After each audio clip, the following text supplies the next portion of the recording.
Hi there, this is Nisha. I hope you're doing very, very well. It's an amazing day today. It's really sunny. It's fantastic compared to yesterday where it was quite cloudy and a little bit raining as well up here. So I hope you're all doing really well today. And I'm also very excited because it's day 20 on my 30-day challenge. So there's only 10 days left. So you're not going to see me anymore after that. Might be a bit of a lie. Anyway, going back to our challenge today, day 20, I'm going to talk about the different type of linen services that you're going to come across when running an essay. So we've looked at service accommodation. We've looked at how you can make £5,000 to £1,000 every single month from service accommodation, how you can set it up, how to find the right property, how to negotiate the right property, how to design it, how to market it. So there's been a lot of topic, and I think today is maybe most probably the time to start talking a little bit about the operational side of it.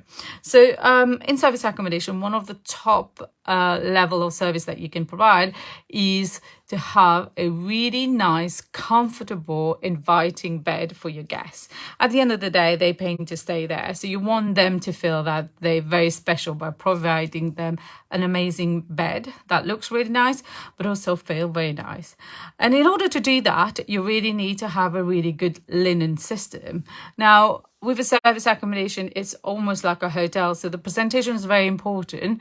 So the type of linen you're using is also very important, but also how your linen look and feel is also very important. So what can you do when it comes to linen? All right, I've wrote it down. We've got 5 different type of linen that you can go to. Service rather than linen itself. 5 different type of service. Now, the number 1 is buying your linen. You could buy your linen and then you could get your cleaners to wash them, iron them, ready to use the next time that your guests are here. So you're going to have 2 different sets of linen for your apartment. They're going to wash them, put one in the apartment. You might decide to go for free just in case you got a bit more booking or there's any problem with any stain and stuff like that. So that's what you can do with buying the linen and getting the cleaners to do it. It can be quite a cost efficient way of doing it because obviously your cleaner's going to charge you £12 an hour, £13 an hour. So that could be quite a really good one to start with if you're starting and you've got just one property. Now, few things you need to consider. Obviously, the advantage is you're getting the cleaner to take hold of the whole process. You're not spending too much money on buying a lot of linen or expensive linen because obviously they're going to be washed within the normal washing machine at home. The disadvantage of that is it's very difficult for them to be able to iron it to the level that you're going to get from a laundry company. So how your linen is going to look will depend on how good the iron they're using or the steam iron they're using or how good they are at making sure that they're getting rid of all the crease in the linen. So that is always a bit of a challenge if you're doing it yourself compared to maybe getting a laundry company to do it. But again, it is quite cost effective when you're just starting. Number 2 is buying it, but use one of your iron lady in the area. So there's a lot of people that calls themselves iron lady or wash lady, and they usually do residential washing. So they'll come and collect your linen and usually have them per kilo or per bag. They collect it, wash it, dry it, iron it, and then bring it back to you, or you collect it from them.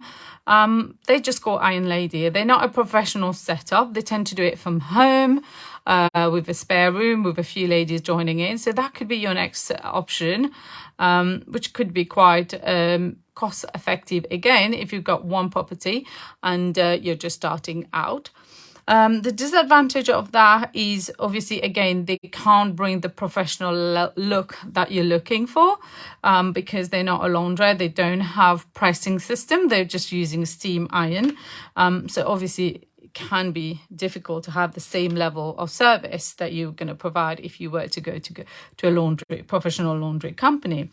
Number 3 is to buy it and get it washed, dry and pressed by a laundry company. Now, that is a really good option when you're starting, but you have to consider the fact that the disadvantage of that is you're sending it to a laundry company, so you now need to start investing in linen that is suitable for laundry use because these are professionally washed. They're not your domestic washing. They're washed at very high temperature. They're washed with a lot of chemicals in them. So your normal linen will not be good because they will start ripping very quickly. So you really need to get good quality laundry linen type laundry quality linen, so you can wash them over time and have a good use of your linen stock, because it is going to be an initial outlay of a couple of £1,000 when you're buying your own linen. So that's something to consider. Now, number 4 is to rent it from a laundry company. Now, from a cash flow point of view, that's quite good because you don't have the initial outlay of a big amount of money to buy your linen. And again, it might only be a few £100 if you've got one apartment, but obviously if you've got a few, it will be a couple of £1,000. But if you're going rental, it will be under 100, definitely under £100 if you've got one, depending on the company you're going for. They're all very different. So I can't give you any figures because it depends on your location, where you're based.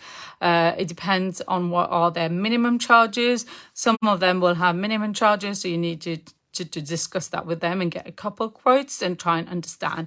And with that, also with rental side, you also have rental with like a fixed amount. So it's not based on the use, but it's based on a monthly fee. So within the rental, so number 4 and number 5 is you have the rental with a fixed monthly amount that you need to pay.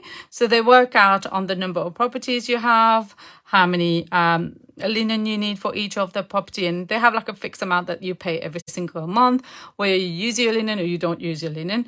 But the other way of doing it is to have them by the number of linen you're using every single month rather than by a monthly contract. So they both have their advantage and disadvantage. If you have a monthly contract, then obviously in the quieter period, you're still paying the same amount than whether you're using or not the linen. Whereas if you go by use, then obviously there might be a fluctuation and you might save a little bit. But again, it really depends on your area and how busy you are and how much linen you're ordering.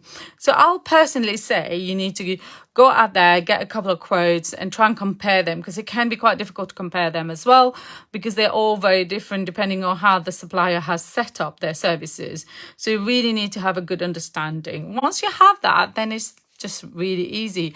Now, you don't have to worry too much. You can start with one type of service and move on as you grow, which we all do, because when you have one property, you don't need to have a professional setup yet. It's good to have it, and I would say if you can start with that. But if you haven't got that kind of investment, then you can always buy your own linen and start with, and then gradually as you're growing and you're making the profit, they can invest in having a more professional setup. I hope you have found this useful. I wish you a wonderful Saturday.